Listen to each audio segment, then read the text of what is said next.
National Weather Service in Chicago has issued a severe thunderstorm warning for northern Kane County in northeastern Illinois, southern McHenry County in northeastern Illinois, until 5 p.m.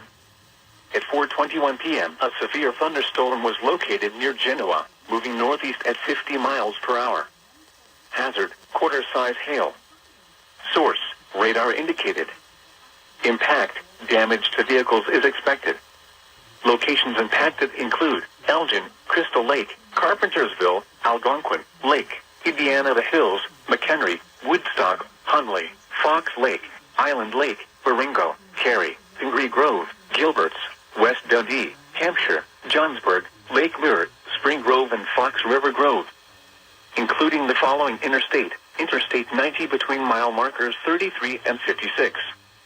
This includes McHenry County College, McHenry County Fairgrounds, and Moraine Hills State Park.